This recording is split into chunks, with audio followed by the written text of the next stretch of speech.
अस्सलाम वालेकुम, welcome back to my channel. कैसे हैं आप सब? आई होप सो आप सब ठीक ठाक होंगे। तो आज की वीडियो जो है ना वो कुछ किचन क्लीनिंग के बारे में है, कुछ होम क्लीनिंग के बारे में है, कुछ क्लीनिंग जो कि हमें रेगुलर लाइफ में जो है वो डेली हम करते रहते हैं उसके बारे में है। तो चले हम वीडियो को स्टार्ट करते हैं। तो उससे पहले आप सबसे गुजारिश है कि मेरे चैनल को सब्सक्राइब और वीडियो को लाइक ज़रूर कीजिएगा।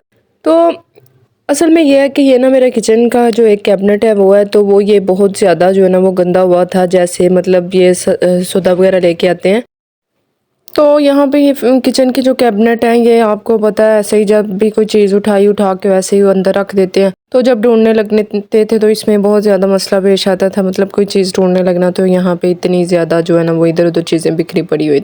तो मैंने कहा चलें ये जो है ना पहले आज इनकी सफाई कर लेती हूँ। तो इनकी इतनी जो प्रॉपर तो नहीं की, बस ये है कि थोड़ी बहुत जो थी ना वो मैंने कर ली थी। इसमें ये सारी चीज़ें जो कि मतलब इसमें दालें शालें हो गई, बेसन हो गया, मैदा शेदा हो गया और मसाले भरे हुए थे, लोबिया वगैरह था इसमें, इस तरह की चीज़ें, यानी जो भी बाकी बच जाती थी वो ऐसे ही पैकेट इनके जो है ना वो वैसे ही भरे हुए थे। तो ये सारी चीज़ें जो थी ना वो मैंने निकाल के बाहर रख ली थी।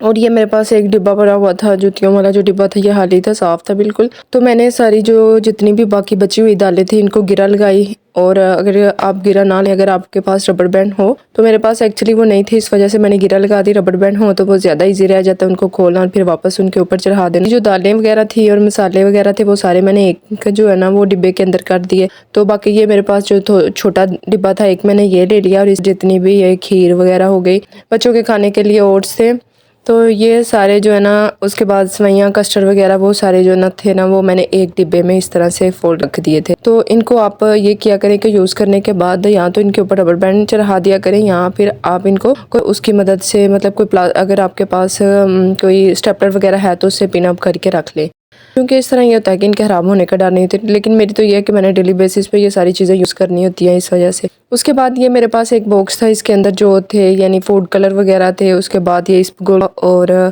जो भी थोड़ी बहुत छोटी मोटी चीज़ें थी वो मैंने इसके अंदर डाल दी। एक बॉक्स में मैंने इस तरह से बेसन जो है ना उसको ऐड कर दिया था। ये सूजी जो थी वो थी इसके अंदर। तो ये सारी चीज़ें जो थी ना ये मैंने इस तरह से तरतीब लगा के इसमें रख दी थी। तो वही जो अनऑर्गेनाइज एक मेरा जो कैबिनेट था वो था, उसको एक मतलब थोड़ा बहुत, इतना ज़्यादा तो अभी नहीं किया, थोड़ा बहुत जो था ना वो एक ऑर्गेनाइज हो गया था। तो उसके बाद ये जो ना ये बिल्कुल जो कुकिंग रेंज के ऊपर यानी चूल्हे के ऊपर था, तो जहाँ पे नमक मिर्च वगैरह हो गया, उसके बाद यानी जो भी सालन में डालने वाली चीज़ें, घी शी ऑयल शॉयल था वो पड़ा हुआ था। इसकी भी बहुत बुरी हालत हुई थी। तो यहाँ से भी मैंने सारी चीज़ें निकाल के जो है ना वो बाहर रख ली। उसके बाद ये भी मैंने इस तरह से कौरमा मसाला, बिरयानी मसाला, चाट मसाला, ये सारे जितने भी मसाला जात थे जो के खाने में यूज़ होते थे, ये सारे जो थे ना ये मैंने इस तरह से इसमें ऑर्गेनाइज करके रख लिया है। नमक मिर्च वाले डिब्बे जो थे वो मैंने यानी जो चीज़ ख़त्म थी वो फिल की और रख दी। नमक चीनी घी शी रखा। उसके बाद यानी ये 2 कैबिनेट जो थे ना वो आज मैंने साफ़ किए थे। तो किए तो 4 थे लेकिन वीडियो नहीं थे बना सकी। उसके बाद ये मैंने यहाँ पे गर्म पानी जो है ना वो ऊपर रखा हुआ, इसमें मैंने मीठा सोडा जो है ना वो ऐड कर दिया। और ये मैंने इसके बाद इसमें ऐड किया वाइट विनीगर ऐड किया। तो इन सारी चीज़ों के बाद यहाँ पे मैं थोड़ी सी इसमें सर्फ ऐड कर रही हूँ। सर्फ की क्वांटिटी यहाँ मेरे पास कम थी, किचन में वो रूम में थी, लेके आनी थी अभी मैंने, तो यानी थोड़ी सी ज़्यादा ही ऐड करनी है आपने सर्फ। इसमें सर्फ ऐड करने के बाद ये सारी चीज़ों को ना जब मैंने गर्म पानी में बना लिया, तो उसके बाद ये मेरे पास चारपाइयाँ थी धोने वाली। तो ये जो चारपाई है आपने इसको पाइप की मदद से पहले सारा गीला कर लेना चारपाई को। उसके बाद ये देखें इसकी हालत कितनी गंदी हुई है। एक्चुअली ये बच्चों के यूज़ वाली चारपाई है, इसलिए इनकी हालत बहुत ज़्यादा गंदी हो गई हुई थी। तो आज मैंने कहा चलो ये भी मैं साफ़ कर लेती हूँ साथ ही। तो यहाँ पे ये पानी जो है ना वो मेरा गर्म हो गया था। मैंने इसको इस तरह से मिक्स किया और पानी मिक्स करने के बाद ये जो है ना वो मैं डिब्बे में पानी लेके सारा चारपाई के ऊपर इस तरह से डाल दिया था। तो ये गरम गरम, बहुत ज़्यादा गर्म पानी है। ये यहाँ पे डालने का मकसद ये था इसमें से जितनी भी मैल कुचैल है वो सारी की सारी जो गर्म पानी, सर्फ और ये जो सोडा वगैरह का मिक्सचर मैंने तैयार किया था उससे ये होगा कि इसकी मैल शैल सारी उगल जाएगी। जब तक मैंने इसको वॉश करना है तब तक इसके ऊपर ये जो गर्म पानी है ये अपना काम जो है ना वो कर ले। तो आपने भी इसी तरह से जो है ना वो सारी चारपाई के ऊपर, चारपाइयाँ तो मेरा ख्याल है हर घर में ही यूज़ होती हैं, हर घर के अंदर ही होती हैं, तो इनको वॉश करना भी हर घर का एक मसला होता है। तो ठंडे पानी से अगर वॉश करने लगे तो सुबह से शाम हो जाती है, तो इस तरह से मैल नहीं अंदर से निकलती। ये छोटी चारपाई ये किचन में ही होती है ऑल टाइम, यानी बच्चों को कोई भी चीज़ बना के दी वो साथ ही किचन में रख के उनको दे देते हैं इस तरह से चारपाई पे, तो वो आराम से इधर बैठ के खा लेते हैं और कुछ ऊपर भी खेर देते हैं, ज़्यादा भी खेरते हैं, खाते तो कम ही है। तो इस तरह से इस चारपाई की भी बहुत बुरी हालत हुई थी। तो यहाँ पे भी मैंने इसके ऊपर भी पानी गर्म करके, तो उसके बाद मैंने ये किया कि जो पानी बच गया था मेरा उसको मैंने इस तरह से टब में डाल लिया और पाइप की मदद से मैंने सारी चारपाई जो ना वो उसको गीला कर लेना है। देन मैंने जो ब्रश की मदद से उसी पानी वाला जो लिक्विड बना के रखा हुआ है उससे सारी जो चारपाई है उसको अच्छी तरह से मैंने वॉश कर लेना है। आप यकीन करें कि इससे बहुत ही जल्दी विदिन 10 मिनट भी नहीं लगेंगे आपकी सारी चारपाई जो है वो बिल्कुल साफ़ हो जाएगी। अपने पानी में डिप करते जाना है ब्रश को और इस तरह से आपने अपनी चारपाई पे रगड़ते जाना है। तो इसमें जितना गंद होगा, जो भी आपकी चारपाई पे गंद वगैरह लगा होगा वो आपका बिल्कुल नीट हो जाएगा। लेकिन आपने ये करना है कि चारपाई को धोने से पहले इसकी ये जो रस्सी है इसको आपने लाजमी यहाँ से लूज़ कर लेना है। ये इसका ये फ़ायदा हो जाता है कि हमारी जो चारपाई है वो थोड़ी सी लूज़ हो जाती है और उसको वॉश करना जो है ना वो बड़ा ईजी हो जाता है। तो इसी तरह से मैंने जो छोटी चारपाई थी जो किचन वाली थी उसको भी मैंने इसी तरह से वॉश कर लिया था। उसको भी मैंने इसी गर्म पानी में ब्रश के साथ डिप किया और मैंने इसको इस तरह से रगड़ा ऊपर, और इससे मेरा जितना भी मतलब जितनी भी चिकनाहट थी, जितनी भी मैल थी, जो भी ऊपर गंद शन था वो सारे का सारा यहाँ से रिमूव हो गया। और मेरे लिए ये जो है ना गर्म पानी वाला जो लिक्विड बना के रखा हुआ था इससे वॉश करना चारपाइयों को बहुत ईजी हो गया था। आप भी अगर आपके घरों में भी चारपाइयाँ हैं, आप भी, मेरा ख्याल है तो हर घर में ही होती है, तो आप भी इसी के साथ वॉश कीजिएगा, बहुत कम टाइम लगेगा और आपकी चारपाई बिल्कुल साफ़ सुथरी हो जाए। इसके बाद अगेन मैंने ऊपर पानी जो है ना वो थोड़ा सा गर्म करने के लिए रख दिया था। ये पानी मैंने किस मकसद के लिए रखा है ये भी मैं आपको बताती हूँ। तो अब मैंने गर्म पानी को इस तरह से मैंने उसी टब के अंदर डाल लिया था। वो जो पहले वाला पानी था वो ख़त्म हो गया था, अब मैंने गर्म पानी को डाला। अब मैंने दोनों चारपाइयों के ऊपर गर्म पानी जो है ना वो उंडेल देना है और इसमें ब्रश, फिर मैंने दोनों चारपाइयों की इस गर्म पानी के साथ सफाई कर लेनी है। इस तरह सरफ जो है ना वो हमारी बहुत कम जो है ना वो वेस्ट होती है। वैसे जो है ना अगर हम सिर्फ सरफ के साथ सफाई करें ना इन चारपाइयों की तो बहुत ज़्यादा सरफ ज़ाया हो जाती है, क्योंकि आपको पता है इस पर होल्ड तो होती नहीं, वो सारी नीचे चली जाती है, तो वो बहुत ज़्यादा ज़ाया हो जाती है। देखें ये गर्म पानी के साथ जो ना इसकी मैल कुचैल जो वो किस तरह जो है ना वो उगल के ऊपर आ गई है। तो अब जैसे जैसे मैं गर्म पानी वाला ब्रश इसके ऊपर लगाऊंगी तो वो सारी की सारी जो है ना वो नीचे चली जाती जाएगी और ये चारपाइयाँ जो है ना वो बिल्कुल साफ़ हो जाएंगी।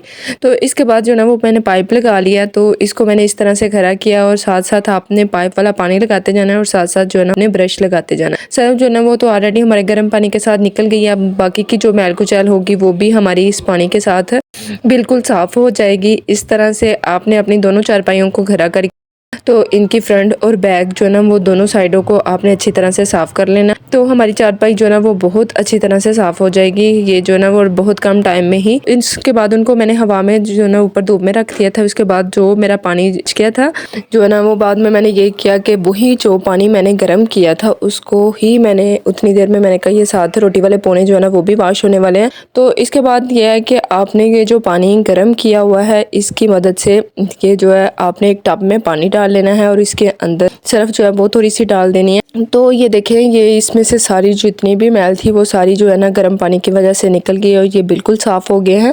तो आपने क्या करना है इसके साथ, यानी जो भी आप शेल्फ वगैरह साफ़ करने के लिए कपड़ा यूज़ करते हैं आप उसको भी इसी पानी में जो है ना वो आप वॉश कर सकते हैं। ये देखिए इससे आपकी जो शेल्फ है उसकी टाइल भी बिल्कुल साफ़ हो जाएगी। उसमें भी आप जो भी चिकनाहट वगैरह होगी टाइलों के ऊपर लगी होगी, जो भी गंद होगा वो भी आपका बिल्कुल साफ़ हो जाएगा। तो ये जो है ना ये एक बहुत अच्छा मिक्सचर है, आप इसको बना के शेल्फ है उसको साफ़ कर सकते हैं।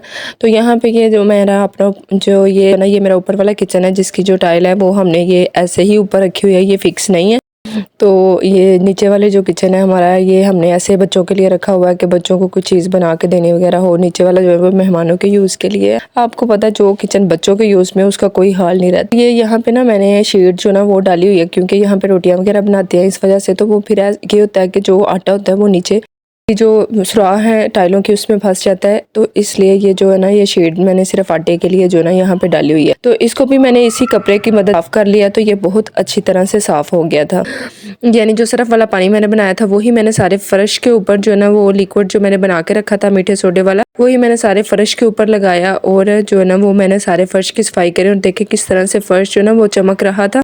जितना इसके ऊपर भी चिकनाहट वगैरह होती है, चीज़ कोई ना कोई गिर जाती है नीचे तो वो जम जाती है, तो वो उसके साथ गर्म पानी के साथ बिल्कुल उगल जाती है और हमारी सफाई करना जो है ना वो हमारे लिए बहुत ईजी हो जाता है। आप भी जब फर्श इस तरह का साफ लगे उससे पहले जो मीठा सोडा, उसके बाद विनेगर और सरफ, गर्म पानी, ये चारों चीज़ें जो है ना वो आप पहले फ़र्श के ऊपर डाल लें थोड़ी देर के लिए।